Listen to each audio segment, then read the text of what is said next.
irréaliste, irresponsable, idiote, fanatique, totalitaire, et encore d'autres qualificatifs de la même veine, et même un appel au meurtre.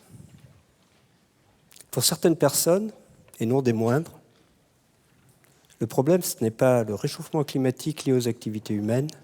Leur problème, c'est Greta Thunberg.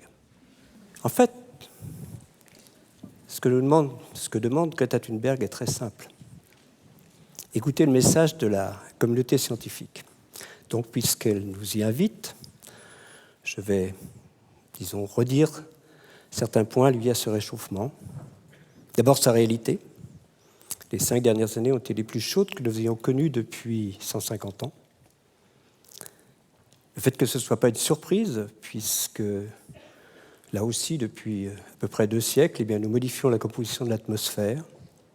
Nous augmentons l'effet de serre à travers nos émissions de gaz carboniques, notre utilisation de combustibles fossiles, nos activités dans différents domaines, y compris le domaine agricole, sur l'alimentation. C'est très bien documenté et ça se traduit en gros par une augmentation du chauffage d'à peu près 1%. Donc il ne faut pas être surpris, on a augmenté le chauffage et donc la température augmente.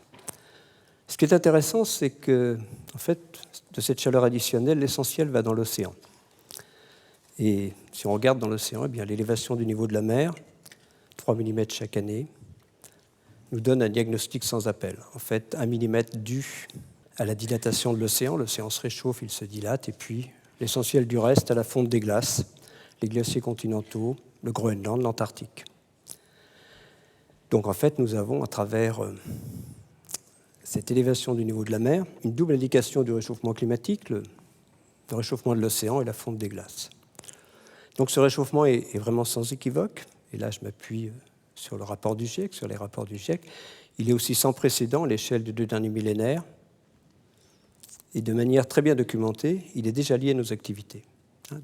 En fait, les 8 dixièmes de degré que nous avons pris depuis le milieu du XXe siècle peuvent être entièrement expliqués par nos activités, tandis que les causes naturelles du climat sur cette échelle de temps ne peuvent en expliquer qu'1 dixième de degré.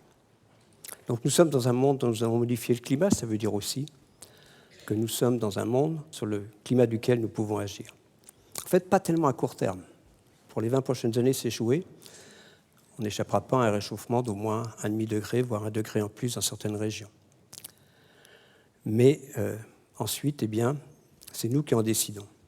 C'est nous qui décidons du climat auquel les jeunes d'aujourd'hui auront à faire face, à travers ce réchauffement que nous leur avons imposé. Si rien n'est fait pour lutter contre le réchauffement climatique, nous irions vers 5 degrés au moins à la fin du siècle en moyenne. C'est beaucoup. C'est l'équivalent de ce que notre planète a connu depuis 20 000 ans, depuis le dernier maximum glaciaire, mais 50 à 100 fois plus rapidement. C'est ce que nous sommes en train de faire. Donc il faut bien se rendre compte. Avec des conséquences dans tous les domaines, bien sûr dans le domaine océanique, disparition des récifs coralliens, aussi à cause de l'acidification de l'océan, des extrêmes climatiques qui deviennent plus extrêmes.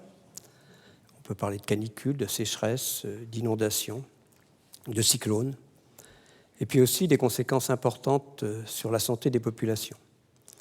En fait, tout d'abord la malnutrition dans certaines régions. Par exemple, on peut regarder en Afrique des régions où les sécheresses deviendront plus fréquentes, aussi bien sur le nord de l'Afrique que sur la partie sud de l'Afrique, donc avec une accélération des migrations, bien sûr. Mais aussi, en fait, l'Europe n'est pas du tout exempte de ces conséquences sur notre santé des populations. Quand on regarde actuellement, chaque année en moyenne, il y a 3000 décès liés aux extrêmes climatiques. En fait, ça pourrait être multiplié par 30 ou 40, donc régulièrement plus de 100 000 victimes chaque année en Europe, dans un monde à plus 3 degrés. Et en fait, 99% de ces victimes liées aux canicules. Il faut bien se rendre compte que les records de température augmentent 2 fois plus rapidement que les températures moyennes. C'est ce que nous vivons déjà actuellement. Donc des conséquences, il y a certaines régions où c'est encore pire, puisque certaines régions risquent de devenir complètement inhabitables, en ce sens que, étant donné les conditions de température, mais aussi d'humidité qui y régneront, ce sera pratiquement impossible d'avoir des activités à l'extérieur. C'est le cas d'une partie de la Chine, du sud-est asiatique, du Moyen-Orient. Et donc, on voit bien ces difficultés auxquelles devraient faire face certaines régions. Et puis, même les régions de l'Arctique ne seront pas exemptes de ces conséquences. On peut parler, par exemple, de l'émergence, de l'expansion de certaines maladies. On parle de l'anthrax, aussi de maladies virales, de maladies bactériennes, donc, parce qu'il y a des choses qui peuvent ressortir du permafrost qui est en train de fondre. Et puis, il faut aussi regarder autour de nous.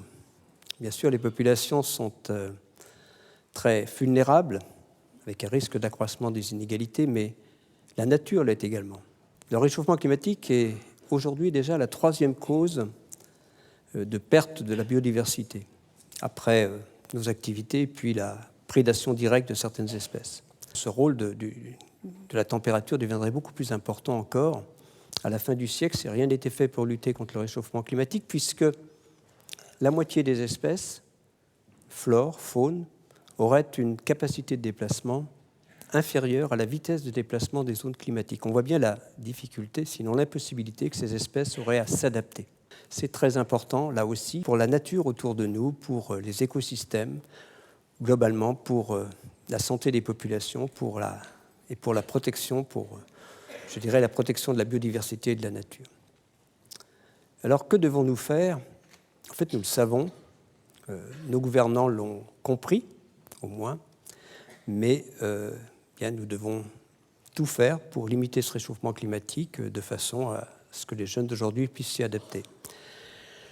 En gros, maintenir le réchauffement climatique autour de 2 degrés, voire 1,5 degré par rapport au pré-industriel, c'est-à-dire un peu plus d'1,5 degré par rapport à aujourd'hui. Il y aurait de bonnes raisons pour limiter le réchauffement climatique à 1,5 degré par rapport à aujourd'hui. Mais même 1 degré, c'est déjà un véritable défi. Et en fait, l'accord de Paris, même si ce sont les objectifs qui y sont inscrits, est loin du compte. Les engagements pris, eh bien, ne sont pas en phase avec l'objectif de l'accord de Paris, auquel j'adhère. En fait, même si les engagements de l'accord de Paris sur la période 2020-2030 étaient complètement, remplis par tous les pays, ce qui risque de ne pas être le cas, eh bien, nous irions au moins vers 3 degrés dans la deuxième partie de ce siècle. Et c'est beaucoup trop. En fait, pour 2 degrés, il faudrait multiplier ces engagements par 3, par 5 pour 1,5 degré. Donc il faut cette année, bien sûr, poursuivre vers une neutralité carbone à horizon 2050. Alors pourquoi ne pas nous l'avoir dit ? En fait, j'ai commencé à travailler dans ces domaines de l'évolution du climat il y a de nombreuses décennies, donc nombreuses années, même quelques décennies, à parler du réchauffement climatique dans les années 80. Et je pense qu'on n'a pas été très audible. Et ce qui nous a probablement manqué dans les années 90, dans les années 2000, eh bien, c'est une Greta Thunberg. Merci Greta.